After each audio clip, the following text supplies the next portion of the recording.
We finally caught up with him here in Houston. Sugar Ray Leonard, thanks for sitting down with us. Black History Month. It's very important to a lot of people. What does it mean to you? What comes to mind is I remember my coming home when I was like, I don't know, 10, 11 years old. And I'm walking to the house. I was living in Washington, D.C.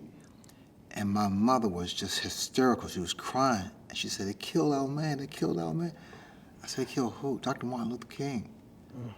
And I've never seen my mother cry so hard, besides my father, the passing of my dad. Dr. Martin Luther King meant a lot to me. I wish I had the chance to have met him. And he always talked about a dream. And it resonated with me, dreams, you know. And when I speak, I talk about dreaming the dream, because your dreams are the window to your future. Your goals are the vehicle that takes you there. You take away those dreams, you're stuck in a room without windows. You take away those goals, and you don't have a map to get to your dreams. Amen. I always stress that to kids, to people in general, Right. to corporate America. I pursue my dreams. They do come to fruition. Not all of them, but they do come. Figures like Dr. King and other strong black leaders might have inspired you to dream big. You know, I believe in God. I believe in a higher power, and I talk to God every day. Every day. I always pray before I got into the ring, but I never prayed to win. I prayed no one got hurt. Wow. Wow. Black History Month means so much to you. Is there any kind of way that we as a people should commemorate it, like some kind of celebration? Is there any way you would celebrate it? How I would celebrate? I would just be thankful. Just be openly thankful, and I am thankful, no question about that. And I try to instill that in my kids, because my kids, privileged kids, it's not their fault, but we just need to. I mean, everyone's not religious, but pray. Or use that time to kind of touch your neighbor, your friend, your husband, your wife, and let's just pray for 10 seconds.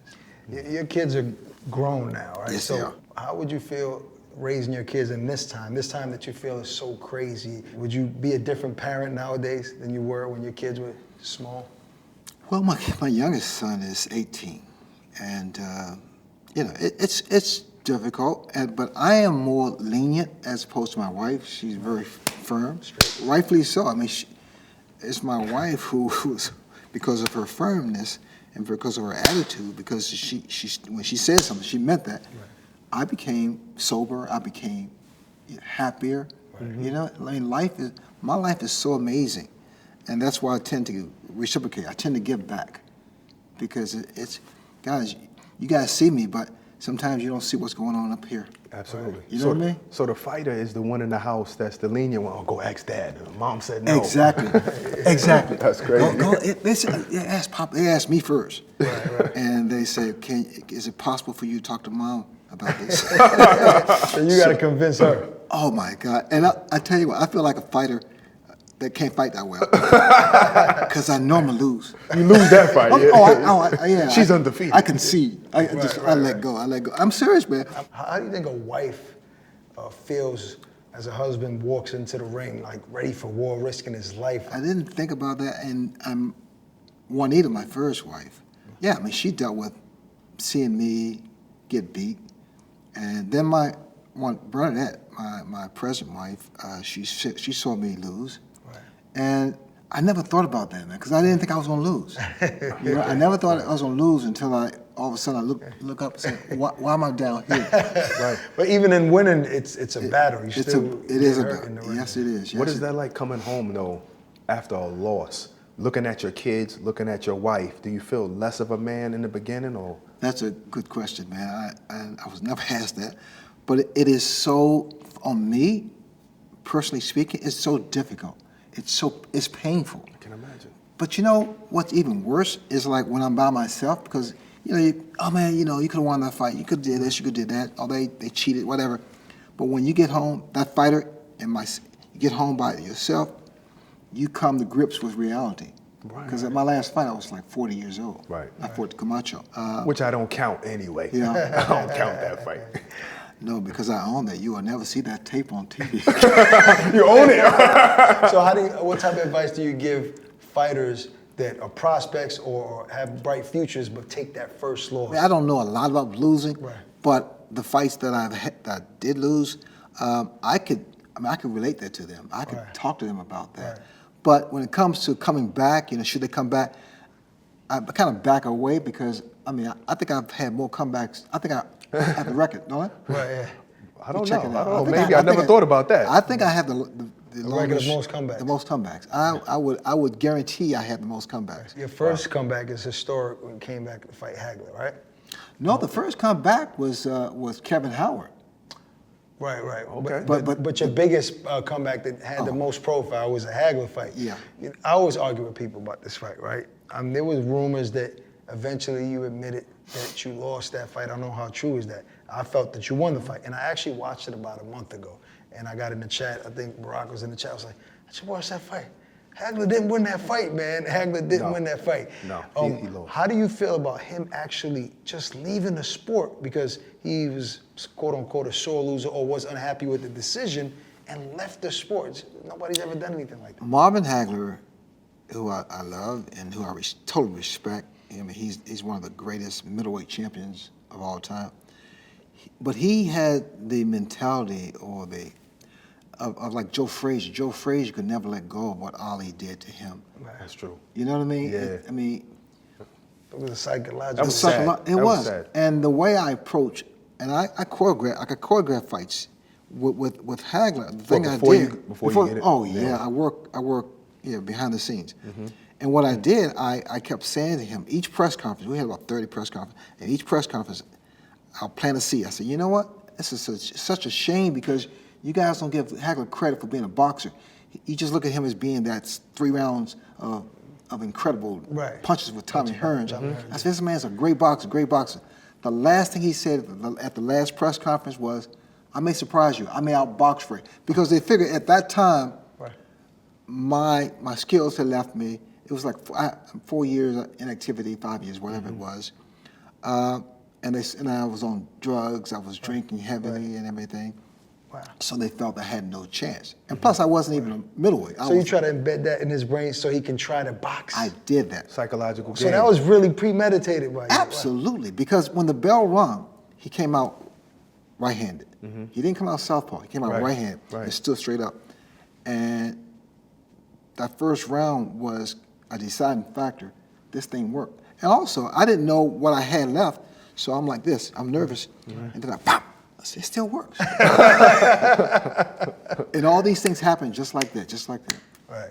Who would you say was the strongest fighter you ever fought? There are quite a few guys. Duran, first fight. I mean, Hands of stone. Manos de Piedras, hands of stone, unbelievable.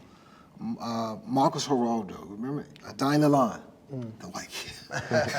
Dying Lalonde. Willie Fabio Rodriguez, my second professional fight. He had me out. The 4th round, he hit me with the left hook. I was gone. On your feet. But I stabilized. I kind of got things together. Is there any fighter from your era that you didn't get a chance to fight, but you wish you would have fought? No, the only one that I retired when I was first retired when I was 20. I think I was 24, 25, and I think it was Hagler. Hagler was the one I wanted on my resume. I wanted him. And you eventually got it. Yeah, and I got that. But no, I mean, but do I think about it sometimes? It crosses my crazy mind. No question about that. I'm sitting here with Dazn and say, oh yeah, that guy fight, I could beat him. Do you think that's your most defining victory, the Hagler fight? Without question. Absolutely, especially after the layoff. Yeah, but the thing about it's not even the fact that I fought it. It's the fact that I went the distance with one of the greatest and biggest punchers, in the middleweight history. Yeah. Oh yeah, in the history. I mean, Hagler was heavy-handed. He never hurt me though. He never hurt me because I never gave him a clean shot. But he did rock me. Rock me means he hit me and knocked me off balance. Right. Okay. Fighters get hit. The pressure. And just pressure. But then sometimes you get hit like on the temple, and it knocks off your equilibrium, so you get dizzy. Right. And that's another thing that fighters tend to fall prey to because we get so embarrassed that we're down. Don't know how we got down, but we're down and we jump up and Too quick. Too quick. Yeah. Is there any fighter, current fighter, or any fighter in history that you think probably would have gave you your best fight or maybe even beaten you? No. No. No, but you got to understand something too. Not even Floyd Mayweather? No. No. Not Floyd. And I love Floyd's style. I love his thing. I love his era. But as a fighter, you ask me, I'm never gonna say no. Right. If a fighter said, "Well, yeah, you're right. That guy would knock me that out," guy over there. no, you would never get that kind of answer. Right. How did the conversation go when you asked Sugar Ray Robinson to use his nickname? I was a nervous wreck. And Take me back to that day when you first decided. well, to I was in Vegas for a fight, and Sugar Ray Robinson was there, and somehow, some way, I bumped into him, and I said, do I say Sugar Ray? Do I say Mr. Robinson? And I don't know how I introduced myself. I said, I'm Ray, and I use your name. Is it okay? He says, absolutely. Wow. And we hugged and took a picture, and a great moment. He was one of my idols too, no question about that. Do you Sugar think Ray he's Robinson. the greatest fighter of all time? Oh, That argument is always brought up. well, it's going to always be debated. Right. I mean, it's going to be debated like my fight with Hagler. Right. But yeah, I mean, Sugar Ray Robinson was just so amazing. I mean, look at Jack Johnson, what he did back then. Yes. I mean, he was an amazing inspiration to me. Amazing. I mean, there's so many fighters out there that I look up to, that I become inspired. But you transcended the sport, so do you think you made that name Sugar Ray a little more famous? Well, I hope I did. I'm talking about than the Sugar Ray Robinson. More famous than him. Well, you know what happens? Okay, Sugar Ray Robinson's here. And then he opened the doors for Ali, or he opened doors for whoever. And then Ali opened doors for me. Yeah. And then I opened the doors for them. It's a passing the baton. Passing of the torch. Passing Yeah, the passing the torch, right. torch. Yeah, passing Gotcha. the torch. Is there anything in the sport today that you would change about the sport, whether it's business, whether it's rules? We have to fix ourselves. What bothers me the most is the fact that they're like champions, like regular champions and almost champions. And You got the almost belt. He's the almost belt right here. You the undefeated almost belt. Yeah, I champion. mean, it drives me crazy. Well, the sanctioning bodies might come up with an almost belt now after they watch this. That's crazy. Almost there. Because you mentioned Muhammad Ali. Right. Is there anything that he taught you during your journey? Just being him and being his friend. Being his friend is priceless. Muhammad Ali, I loved him. I went to the funeral, and I was numb. I got home 2 weeks later. I'm driving home. Then I felt this, I don't know, pressure. I pulled over, and I cried like a baby. Wow. That's how much he meant to me. Do you still think about him nowadays? Always, always. Did he ever give you any insight on the game or anything? Yes, he just told me, he said, take care of yourself, sign your own checks. I mean, he was just an inspiration to me. He was like a big brother to me. I want to ask this one question. I always ask our guests before they leave, what's the best advice that you ever got in life? Don't forget where you come from. My parents told me that. My mother and father told me that. And they set me down and said, don't ever forget where you come from. And I've heard it before, but when it comes from your parents, it's more impactful.